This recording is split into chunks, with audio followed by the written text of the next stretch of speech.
I'm David Harrington. I am one of the Corel Painter Masters for 2016. And I'm going to be kind of giving you a brief overview of kind of the stuff I've done in the industry and kind of what my kind of workflow is from day to day. Um, I work at Blizzard Entertainment. I'm a senior 3D artist. I work on Heroes of the Storm currently. It's a really cool game. If you haven't checked it out, you should definitely check it out. It's a lot of fun. And then before that, I worked on World of Warcraft for 5 years. So before that, I've dabbled in the entertainment industry in a number of different ways. I did caricatures at Disneyland. I've been in the animation industry.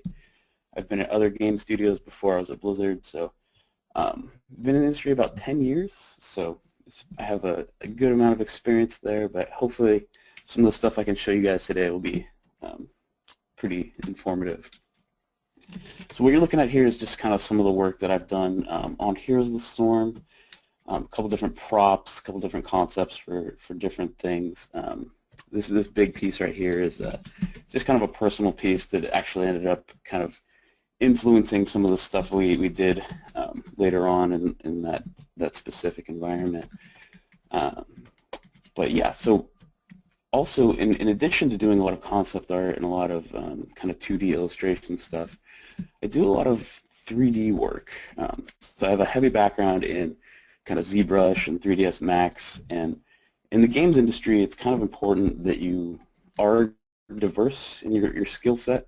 So I've always taken it upon myself to kind of learn new tools, learn the 3D side of things, and this kind of thing is really awesome because you can take your 2D concept work and bring it all the way into a fully fleshed out in-game 3D asset, and that gives me a lot of kind of job satisfaction where I'm the first person to come up with ideas a lot of times, and then I can see those ideas all the way through the end to the in-game 3D model. So that's a pretty unique experience in the industry, but it's something that really keeps me engaged, and I just enjoyed it a lot.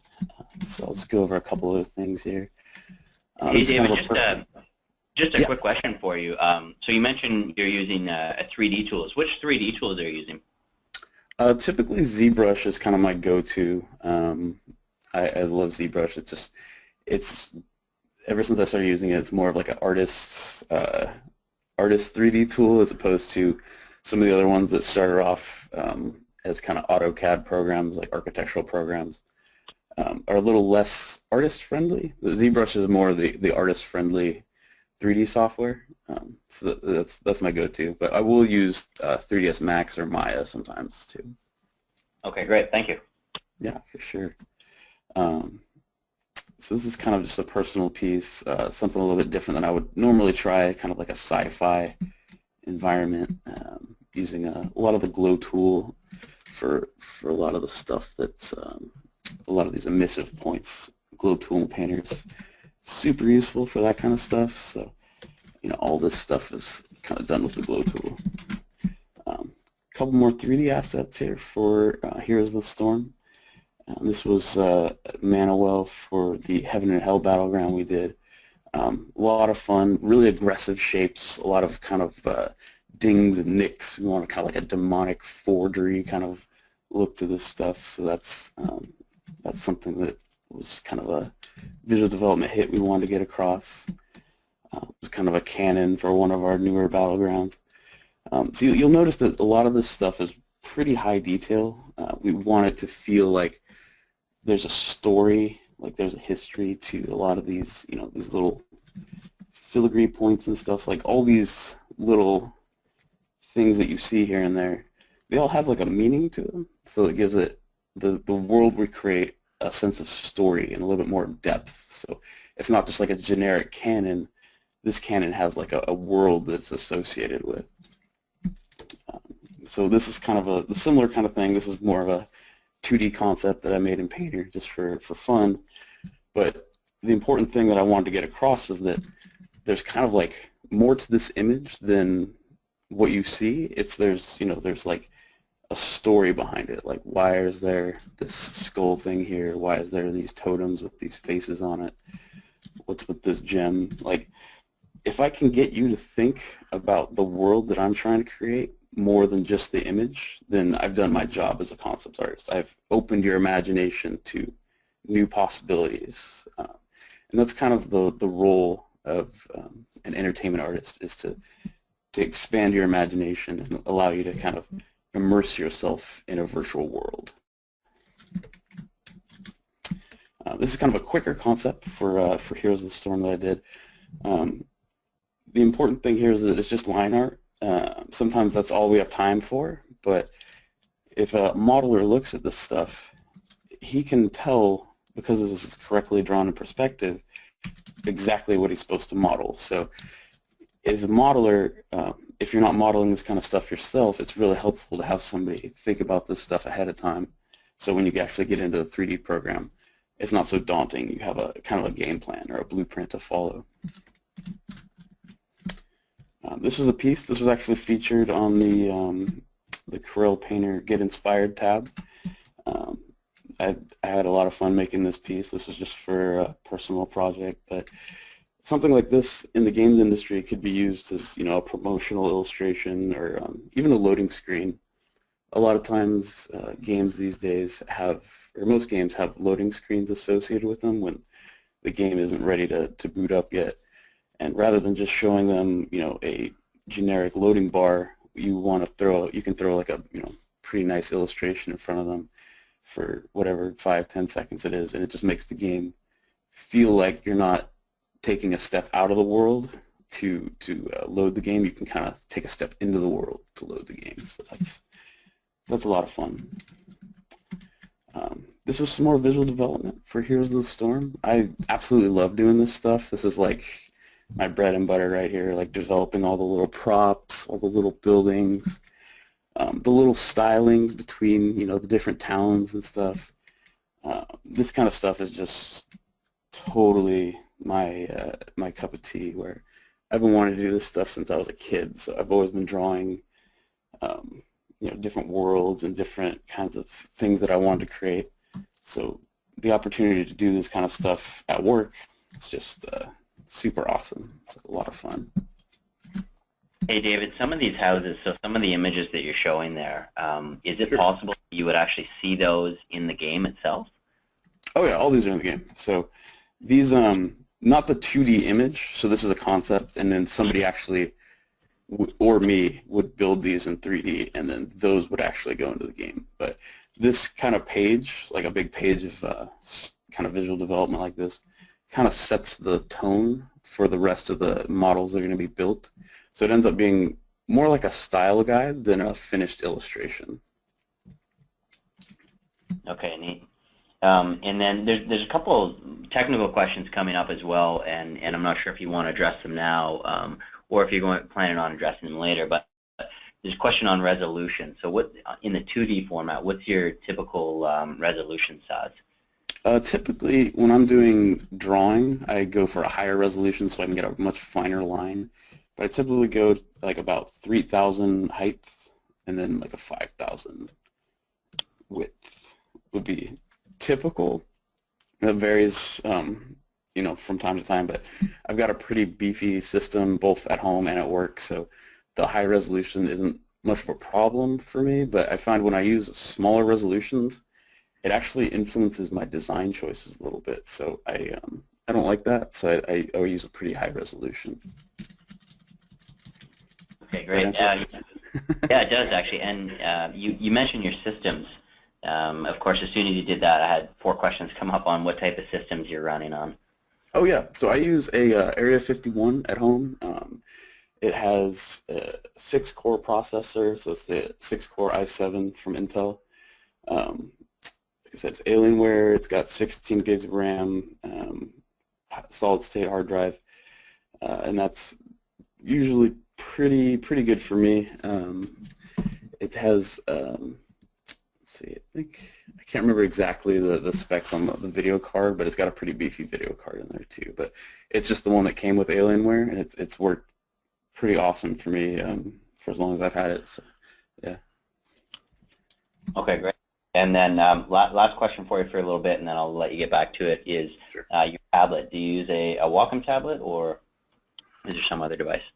So yeah, I use Wacom stuff. It's I've got two of them. I use the mains 21. I think it's the 21 inch monitor, the Cintiq, for my main display, and then I actually have a Cintiq companion that I use for just kind of sketching, on my couch or on the fly, like somewhere in a cafe. And I really like that mobility that it has, so I can go sketch, digitally wherever, which is, I don't know, I think that's really cool because it gives you a lot of freedom to kind of, get away from your computer station and just go, sketch and paint or somewhere or anywhere else.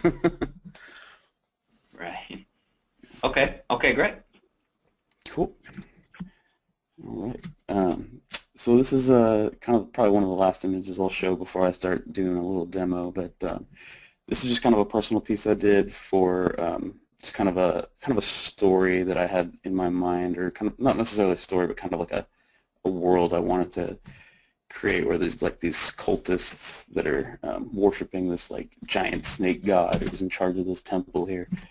And like I said before, if I can get you to think about this world or this place that doesn't exist as a real place, or as a place that you want to play a game in or be immersed in, then I've done my job. So that's something that's a lot of fun. So something like this again could be used as a promotional illustration or a loading screen, something a little more finished. Yeah, that's something I really enjoy, and that's really cool. So this is kind of what I'm going to do for my demo. I'm going to take this this sketch here and then kind of paint it. I'll sketch on it a little bit more, but then I'll kind of flesh it out to kind of give you guys a little bit more of a sense of the way I work kind of day to day, and kind of let you see me in my natural habitat kind of thing. But the whole time we can take questions and Chris will kind of moderate that, right, Chris? Yeah, so I'm going to try to moderate the questions as best I can, and for those people that are out there asking questions, I'm trying to get to them as fast as I can. There are a lot of people in attendance today, so there's a ton of questions coming in. So if I don't get to your question right away, or if we don't get to your question today, we will post this video on YouTube in the next couple of days, and we'll open up an email address where you can send questions to, and we'll filter those through to David, and David can get back to us on that. So, awesome. So yeah, I guess, David, one of the first questions that came up is on the perspective tools, and how do you get things so precise when you're drawing the castles or some of these, your houses or some of the aspects here? Oh yeah, that's a great question. So Painter actually has perspective tools. This is kind of funny. I'm sure they're great, but I actually don't use them.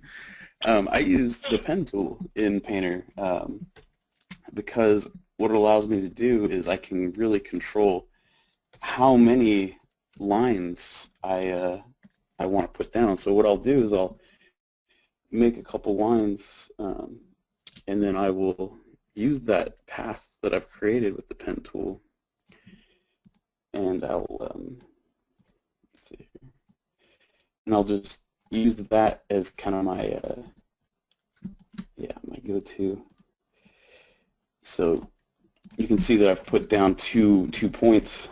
There are two lines that kind of go to the same point, and I like that because when I use the perspective tool, it gives me like 100 lines, and really I really only want maybe 1 or 2 to 3 lines in there, so I don't get confused.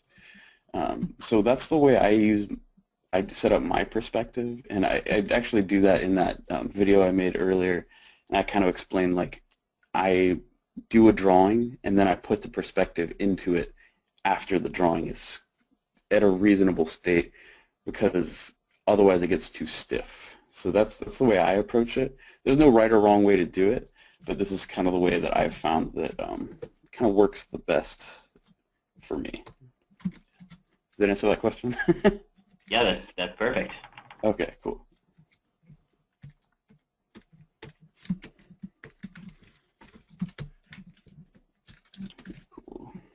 So while you're showing us your drawing, I guess just sort of a question from the crowd here, your work, and do you primarily work from the office, or do you bring some of that home and sort of get some of your inspirations while you're home and bring that back to the office, or where does that all happen for you? Where's the magic happen? Yeah, no, anything for Blizzard definitely happens at Blizzard. It's all, at the studio environment. It's a super collaborative environment where you're not just like working in isolation for days at a time. You're constantly talking to other people, shooting at, bouncing ideas off people. It's not like one person. There's no like rock star artist mentality there. It's a group. So you're always working as a team. You're always working with your teammates, and really that's the way you get the best ideas. Like if I just worked in isolation all the time, I'd probably come up with the same kind of idea over and over. But because I have such like awesome teammates, we end up coming up with typically something that's more original that way. So is it safe to say that the inspiration comes from your team members, or just the general team setting? A lot of it does, yeah. I would say, as an artist, you have you bring your own inspiration to the table, but as a group of artists, you have kind of like a synergy that works and kind of brings all those people's artistic inspiration together, and you end up getting just like a really cool meshing of ideas. Very great. So I'm getting some questions now about Painter itself and how things sort of work in Painters and your workflow. But Sure. Painter offers the ability for a lot of different layers. Yet we still have some people out there that are just using it on a single layer. What's your sort of workflow for that? In Painter, I don't use a ton of layers. I'll use layers for very kind of tactical things. Like when I set up a light, I'll use a layer to kind of, hit one side with lighting and kind of mask it out a little bit. And I'll probably show that a little bit later in this demo. But it's I try to keep my layers kind of minimal, just because I tend to forget which layer I'm on a lot. So I try to keep it as flat as I can. But I typically do use a number of layers. Like right now I have just my paint or my painted version of this thing on a layer. But then as I work, I use layers as kind of an extended undo, where I get a painting to a certain point where I don't want to mess it up too much. So I create a new layer to kind of save that point where the progress is pretty good. And then if I make a mistake going forward, I can go back to that old layer. Okay, great. And so you showed the glow brushes earlier. Were you planning on showing those again somewhere, Dave? Oh yeah. So right now I'm kind of this demo is going to be probably painfully boring for about the first 10 minutes because I'm just laying down some base paint. But eventually, what I'll do is I'll go to these light sources, and I will hit them with this glow tool like really hard, so that you can kind of see the glowing effect coming out of the windows. And what I'll typically do is I'll use that glow effect, and then I'll create a layer mask right here, and then I'll pull that stuff back out of what I did before, so that I can kind of control the amount of intensity where I want it, kind of thing. So I can get that light just on that edge there that's coming out of that window, kind of thing. But I'll probably do when I get to that point, I'll kind of call it out a little bit better. All right. So then going backwards then, starting with the original sketch. So you started, I guess the question is, you started the original sketch directly in Painter, or did you have it in traditional media and then bring it into Painter? This one I did in Painter. I will oftentimes do a sketch on paper just because a lot of times I'm like sitting in a meeting, and a lot of times when I'm meeting, I'm doing sketches, and when my mind is kind of uninterested in the meeting, I come up with the best ideas on my sketch pad. So I'll typically I will scan those in and then clean up the line art a little bit in Painter, and then I'll paint on top of that. But this one specifically, I just did in Painter.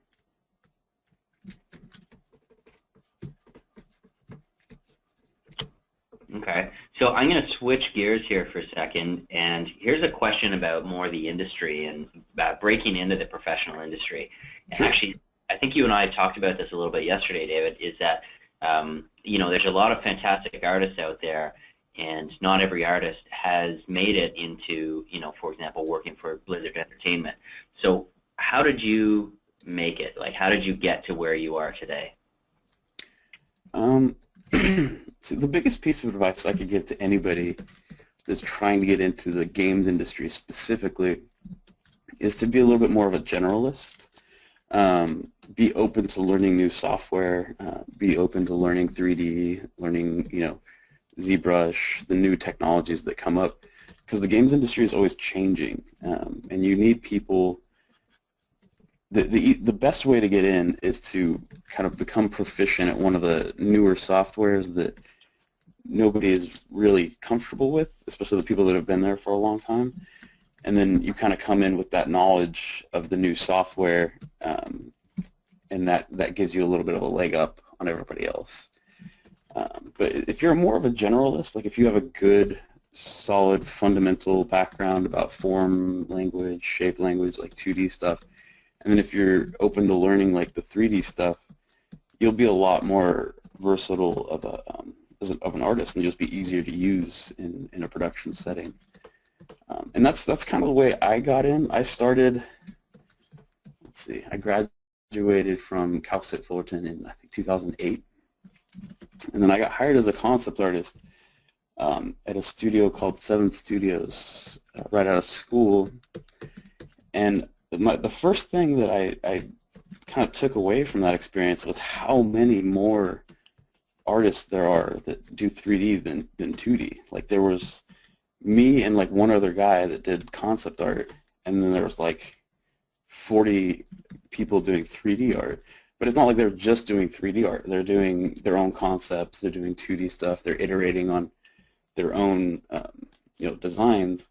But the 3D artists, you know, they just need more of them because it's more of a that's what the game is. The game is 3D. So I took that lesson to heart, and once that studio kind of wasn't doing as well as people had hoped, I took it upon myself to learn 3D, and then that's where I met the recruiter at Blizzard, and he was like, yeah, you know, your stuff is really good. Would you think about taking a 3D position? And I was like, yeah, sure, whatever. You know, that's cool. I'm open to learning new things. And that's kind of how I got into the industry, because they saw that I had a good, strong fundamental background and that I was learning 3D and I was open to learning 3D.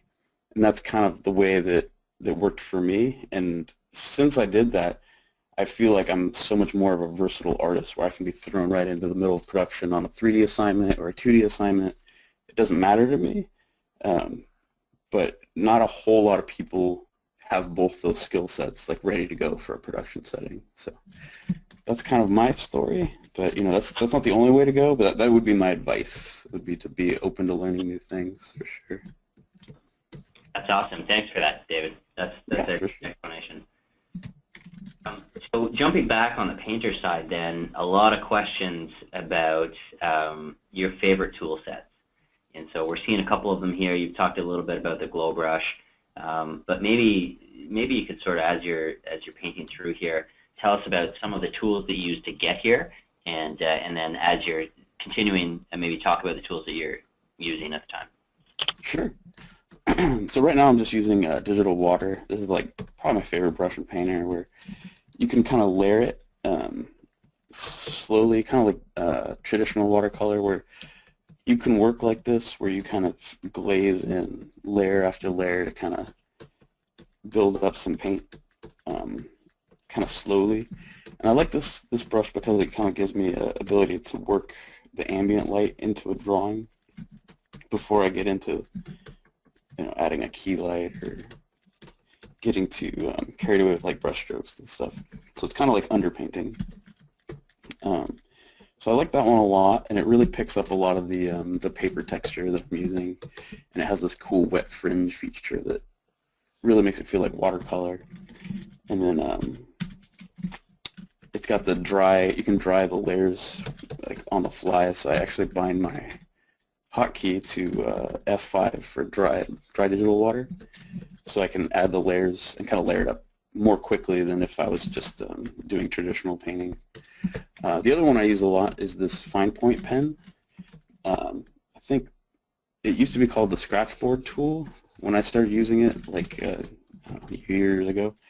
But it's I think Scratchboard Tool is still in there, but as I've jumped through versions of Painter,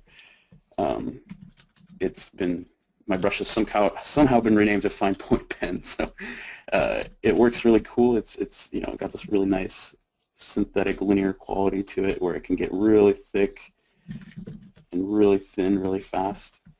And it's just a really good drawing brush. And that's actually the brush that I use to draw this guy over here.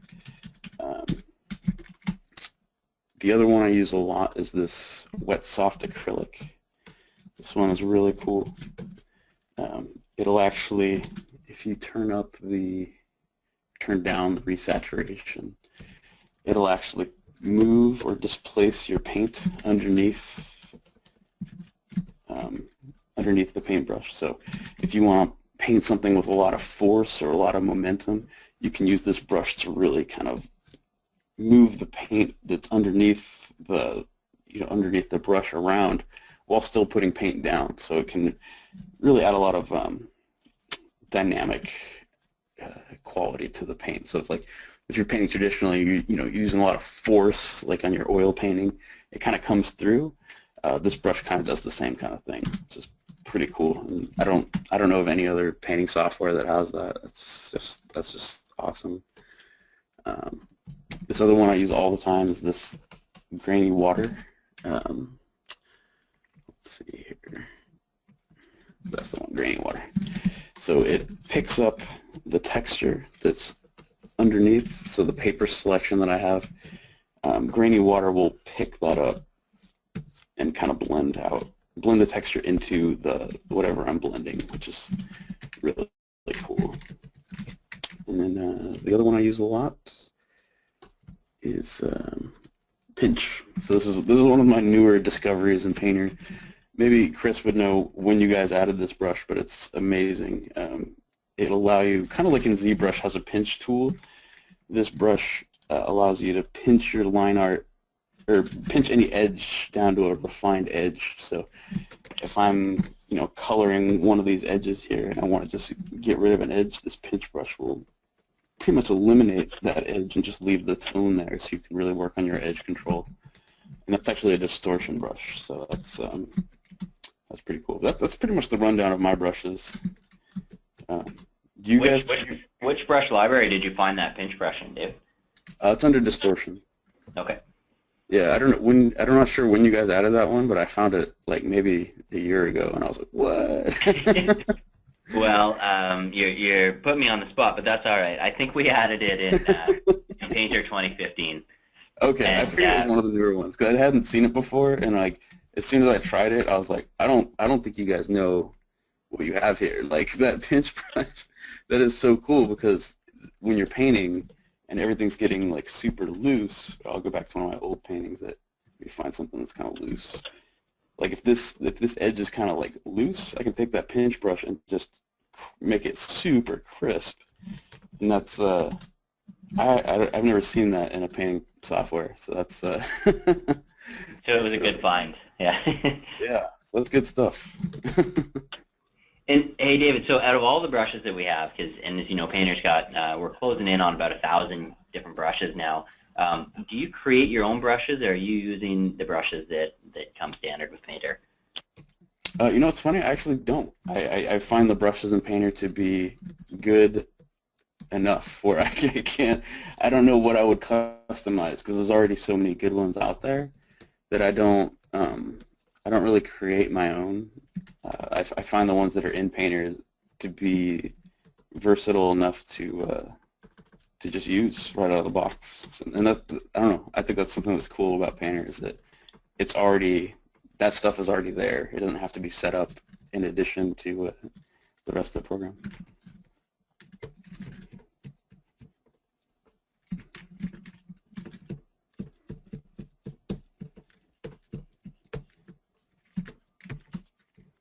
So from start to finish, David, a piece that you typically work on, like a concept design, for example, how long, how much, like how many man hours are you putting into something like that before you show it off to the design team?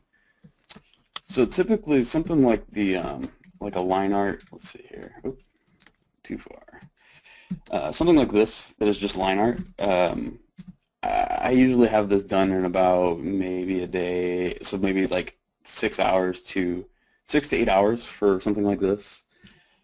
Is typical for just line art, a quick concept, something that's pretty straightforward. Something like this is a little bit more complicated with the perspective.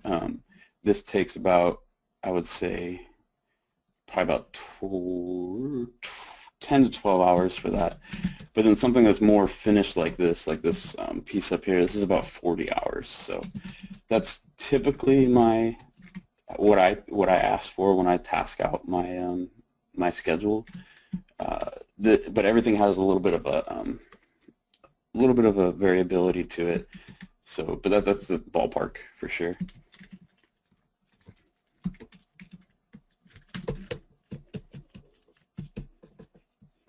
Okay, here's another. Actually, this is a really good question. Do you create like a personal toolbox or a personal layout or anything like that, or do you just use the Painter default setup?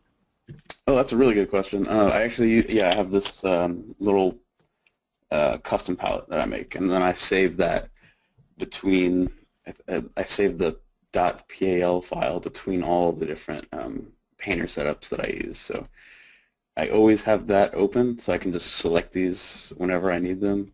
And this almost never changes for me. I between any version of Painter, I import that and I use it pretty much as is. And then I always have this paper palette open, so I can make sure that the texture that I want is coming through.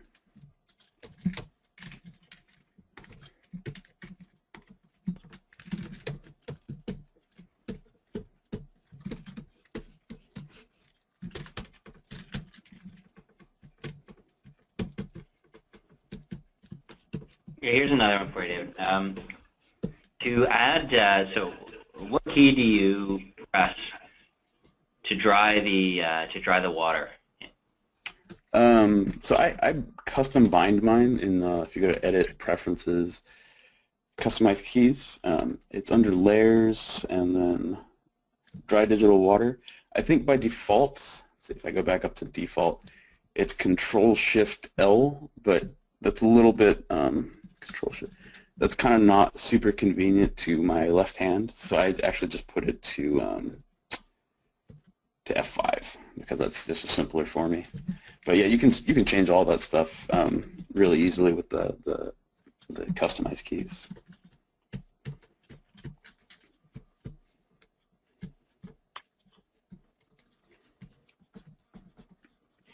So you always start in grayscale, David, or do you? At what point do you start bringing in color? I typically will start with like grayscale or at least kind of desaturated colors, and then I start to bring in the color once I'm kind of happy with where the value's going. Because the way your eye works is that you actually see value a lot stronger than you see color. So you could look at a painting that's just value and like a black and white photo and understand exactly what's going on, like without any question. But if you saw that same picture that was just color with no value, you would have a hard time telling what it was. And when I was in art school, they kind of did that and showed us like what the difference is because you have stronger value sensors in your eyes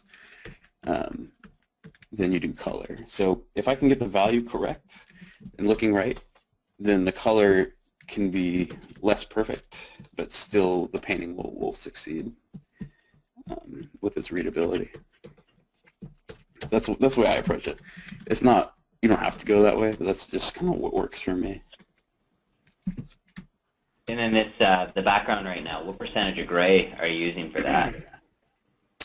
Let's see, I kind of just picked one. Looks like it's about 1/3 of the way down. That's typically okay. Anytime I work with like a gray background, I either go 1/3 gray or 1/3, or I'm sorry, 1/3 towards white or 1/3 towards black, because the rule of thirds kind of dictates that you don't want to keep your values right in the center. You actually want everything to be either you either want a painting that's mostly light or mostly dark. It'll just add a little bit more interest to your painting.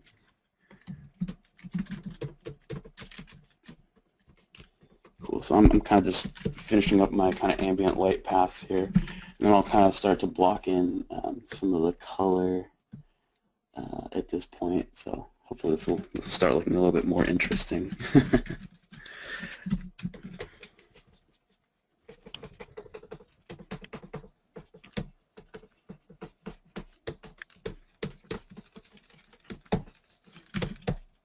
So here's an unrelated question, but I think it's still a good question. Do you have a favorite game? Here's the Storm. My favorite game. Yeah, Here's the Storm was actually a really big, one of my favorite games, and really, if you guys haven't played it, you should definitely check it out. It's so fun. And actually, that's the reason I wanted to go to that team, was because from World of Warcraft, was because for the longest time, World of Warcraft was like my favorite game ever, so I was working on that, and then Here's the Storm kind of spun up as I was on the World of Warcraft team, and I was like, I have to be a part of this. Like, this game is awesome. So after 5 years of working on World of Warcraft, I joined the Here's the Storm team just because it was one of my favorite games and something I really wanted to work on. As far as my favorite game of all time, I would have to say Mega Man X is probably my favorite game of all time, because it was such a creative universe, such an interesting kind of world during I think it was the Super Nintendo generation, and little impressionable me at I think I was 11 years old, thought that was just like the coolest thing ever, and it's probably mostly nostalgia now, but they have like an entire robotic forest made out of robotic trees, and that always kind of blew my mind how crazy some of those games got. So yeah, that'd be my long-winded answer to that. No, that's great. So talking about the concepts, who comes up with, not the concept for the game, but the concept for the environment, or the concept of sort of the visuals in the game? Is that you and your team, David, or is that sort of directed from somebody else, and then you try to interpret their vision on paper? It really depends on the team or the company that you're at. Literally every single project I've ever been on that's been approached differently. When I was in animation, that definitely came from the artists, just kind of came up with literally whatever was on their mind like that day. So that's why you end up with some pretty crazy environments in animation. When I was at Seven Studios, the environments kind of were dictated by the nature of the game. Whatever we were making, it just kind of had to fit into that realm, but it was up to the artists to kind of come up with which environment to choose from, or which one to go with.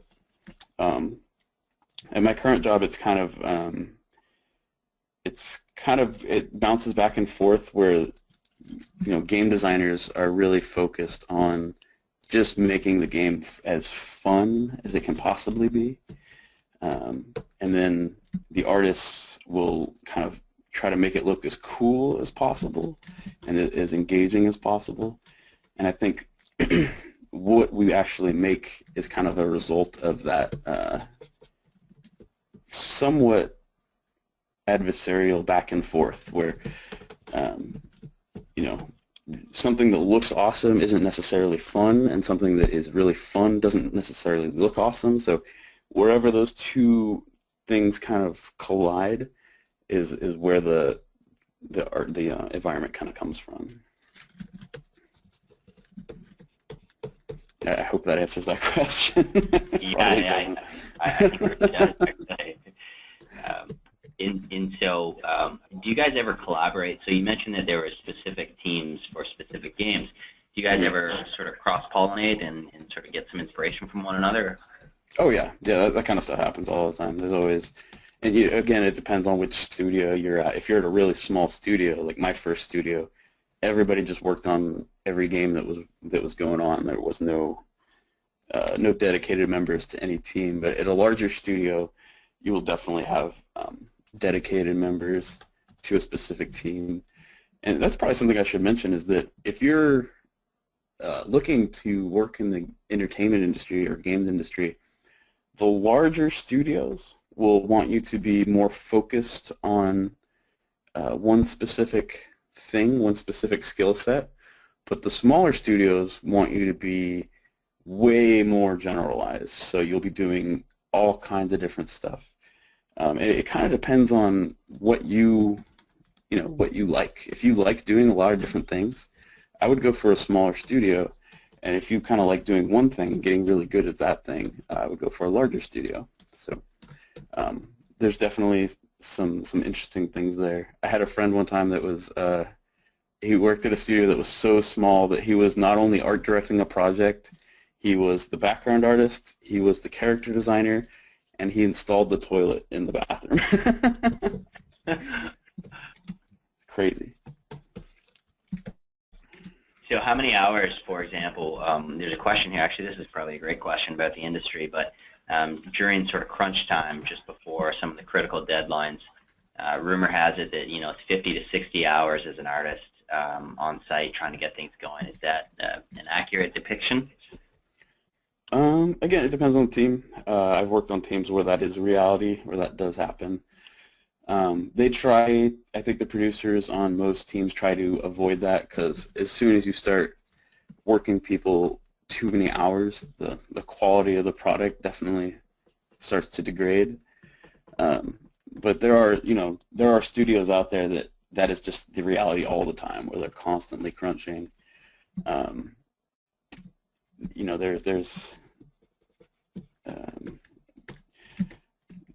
It's important to kind of understand that it's not, if you're working that many hours, it's not like they're like whipping you and you're just constantly working. Like it's a lot more relaxed where they're bringing you food, they're working with you. It's everybody knows that it's kind of it's a hard time and there's a lot of camaraderie, and it's not so much that it's like you're forced to work too many hours. It's more like everybody just feels this obligation to make the game as good as it can possibly be. So I think when you hear people say like, oh, I had to work so many hours, it's sometimes self-imposed by people, but not always, but sometimes it can be a little bit blown out of proportion, but it's never to the point where you feel, at least in my experience, it's never to the point where you feel like you're damaging your health or damaging your well-being. Okay, that's a really good answer. So it's safe to say that you guys don't mind putting those extra hours in because it's part of the team and part of getting the job done, so it's almost inspiring. Yeah, it's more like, yeah, exactly. It's not necessary. I mean, that doesn't happen all the time. In the rare occasion that it does happen, it's more that you get, yeah, it's more like a camaraderie. It's more of an experience of just making something great, and it's not like people are forcing you to stay late. It's more like, hey, you think you can help out? Like, we really want to make this cool. Like, okay, cool, I'm down with that. Or if you have something to do, like, oh, I got to take my kid to soccer practice. Like, fine, it's cool. It's totally okay. Like, you don't have to spend your life there or anything. That's for sure. And that's not just Blizzard. That's everywhere. That's every entertainment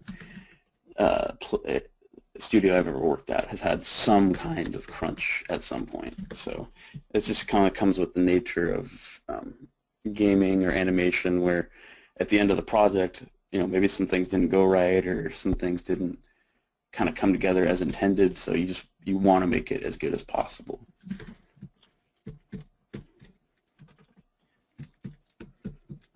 So here's another a question for you, David. So what is your portfolio advice? So for both online and hard copy. So in animation, they typically do want to see some kind of like physical portfolio because animation's an older industry and it's been around a while, and that's kind of the tradition that sits with that industry. And I haven't worked in animation in a long time, so I'm not the best person to ask about that. I would actually seek out somebody in animation for that. For gaming, it's all digital. I wouldn't send anything physical ever to anybody because it'll just get thrown out. There's probably not even a mailroom at a lot of studios nowadays, so it's make sure your website looks good, make sure it all functions, make sure you have a kind of no-nonsense interface. Like, you don't want like music blaring in their face or some kind of video, like spectacle every time you open a website. Just keep it no-nonsense. Show us your artwork in the cleanest, easiest to understand possible way, and that's probably the best way to go. That would be my advice. And then for those people on the phone or on the line, is there a spot where you can point them to see some of your work? Oh yeah. The easiest way to check out my artwork is just to go to either davidharringtonart.com or my ArtStation page on ArtStation, which is artstation.com/artist/David Harrington. Yes, those are probably the best two places to go. And do you have, so out of both of those locations, do you have a favorite piece that you have posted up? Favorite piece of my own? Yeah. I don't know. I don't think I've ever thought of that one time in my whole life. No, I don't have a favorite. I'm sorry. Sorry to disappoint. So I'm getting a lot of questions, David, about the glow brushes. Yeah. So are those, I'm sure those are coming up. We have about 10 to 12 minutes left. Oh, okay. Do you think you're going to have time to showcase those? Yeah, I'll just do that right now because it's taking a little bit longer when I'm talking. So I'll go ahead, and what I'll do is I'll drop a little bit of a darken layer on here, so that's too dark. Just to kind of, for the sake of demonstration, I'll kind of, there we go, I'll kind of speed this up. So yeah, the glow brush is a way that I like to kind of add some light sources to my piece. And I'll use it for, I'm sure that I don't know what you guys designed the glow brush for, but I'm sure I use it in just a way that it was never designed for. But I'll use it for all kinds of things, including little lights, little point lights, and big key lights. So I'll take the glow brush here, and if you notice, I've put two of the, actually, here we go. So I put two of the same layer on top of each other so that whatever's underneath is exactly the same as on top. And then I will blast this, I'll make it kind of a warm light. I'll kind of punch that on one side here and kind of warm up. And I'm kind of thinking about this kind of radius of light emitting from kind of like some kind of, off-camera light source over here. So I'll go ahead and throw that down. So we'll go ahead and say that my light source is about, let's see, let's say it's about there. So light is coming in from kind of a 3/4 top left-ish area. So now I've got that kind of general usage of light on this side, and I'll kind of, wherever I want the hot spot to be, I'll go pretty heavy there. So I kind of want the hot spot from this key light to be about right here in the center of the object. So that looks pretty good there. And then I'll start to mask out that whole light. So you can see it's just my underpainting under there. And then I'll start to work back in the light where it would hit. So obviously the top of the roof, all this stuff would be hit by that main light.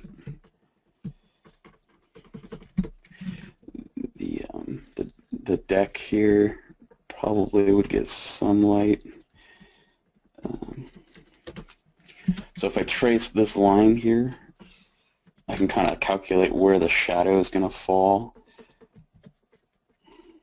So it'd probably be about, the shadow from the roof would probably be about a little bit further back here.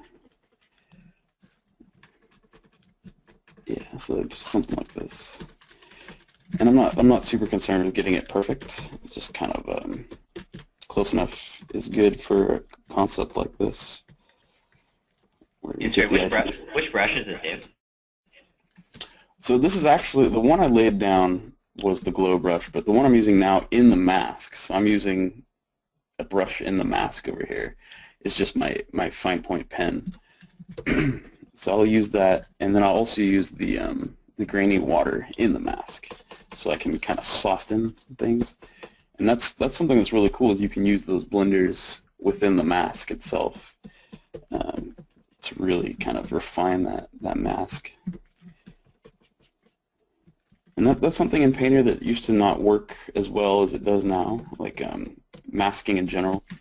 In older versions of Painter used to be a little bit slow or something, but since 2015 or 2016, it works perfect. So whatever you guys did really fixed it.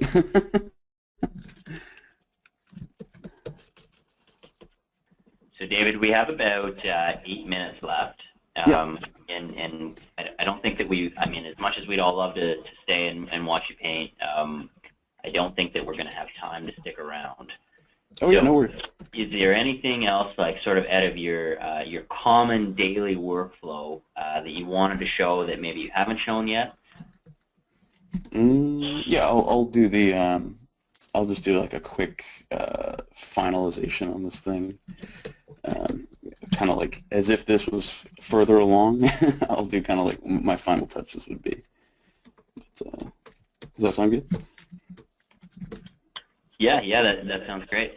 And for those people on the phone, a lot of people are also asking, you know, where can they see not just more of your final pieces, but like, do you do any tutorials, or I know that you do some tutorials for us, but is there a good spot that they can go to check out your work in progress? You know what? I don't have a ton of the only tutorials I've done are the 3 that I made for you guys. Those ones are, I feel those are pretty good place to start if you want to understand the way I work, kind of thing. I'll probably do more of those in the future, but as far as like work in progress, like stuff that I have out there, I don't really have too much in the way of that. Okay, so no, that's fine. And for those that are interested in the tutorials that David did, we have a YouTube account, Painter Tutorials, and we have hundreds of videos up there, but most recently we have 3 fantastic tutorials from David that you can go check out. What were you showing in this? Were you showing more of your daily workflow, or were you starting from a beginner place, or? So all 3 of the ones that I did are very different. The one that is content creation and concept art, that one is probably the best kind of overview of my whole philosophy of the way I work. And that one I kind of recorded over kind of a sped up video. So that one's probably a good place to start. The other 2, or one of the other ones is kind of just the tools I use and kind of how they work. And then the last one, the painting one, is just kind of like a live, on the fly, me just talking about what I'm doing throughout the whole painting. That one's kind of longer. It's a little bit more boring, but it kind of gives you an insight as to what I'm thinking when I'm painting. Yeah, so they're all different for sure. Cool. So typically this is kind of the way I would start to set up my key light, and then I would use the glow tool again to set up a fill light. So I'll just go ahead and do that real quick. And then, yeah. So I'll go ahead and just do a quick wrap up of the way I would approach, I would approach finishing this out if I had more time to work on it. So typically I'll, oh geez.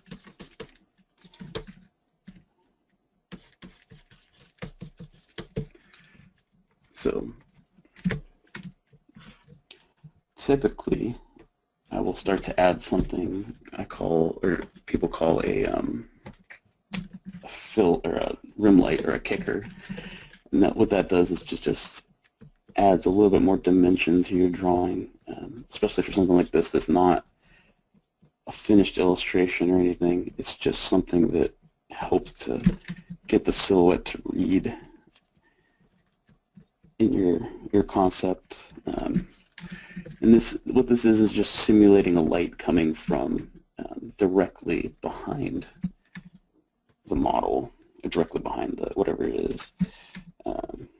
And I'll use this pretty sparingly usually. It's not blowing out, it's not like a main light source or anything, but it is typically like the hottest light source you'll have, because it's something you want to, like if you were to turn this around, it would be hotter than the key light, but because you see so little of it, it doesn't become overpowering. But what that does is just adds a little bit more dimension to the back of that structure.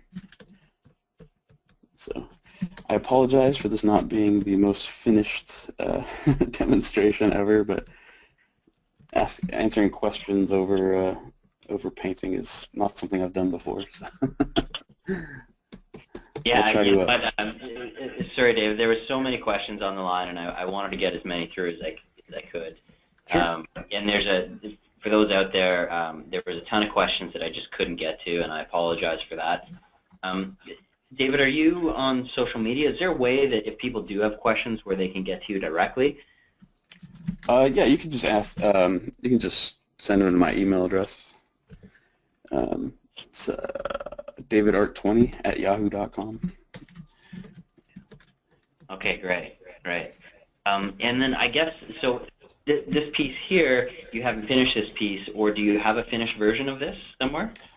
You know, I don't. I haven't. I thought it would be cool to kind of paint this on the fly, but you know what I'll do? I'll finish this piece up, and then I will post it on my ArtStation, and then everybody can check it out. Everybody can check out the progress that is made between this demonstration and the final piece. That sound good? Okay. Yeah, that's fantastic. So why don't we go ahead and wrap it up? David, thank you so much for all of your time today. I know that you're a busy guy, but everybody is saying how talented you are and thanking you for your time. So we really appreciate you being here and of course, being on the Painter Master team. We're honored to have you. And so for those that are out there on the phone, we will send a recording out of this. It'll take a couple days to sort it out, but then we will put it on the Painter tutorials on YouTube. So feel free to take a look and keep an eye out for our webinar that's coming up in January. So we'll send out some details on that as well. But David, once again, thank you so much for your time today. You're a phenomenal artist. All right, thank you very much. Okay, talk to everybody later. Have a great afternoon.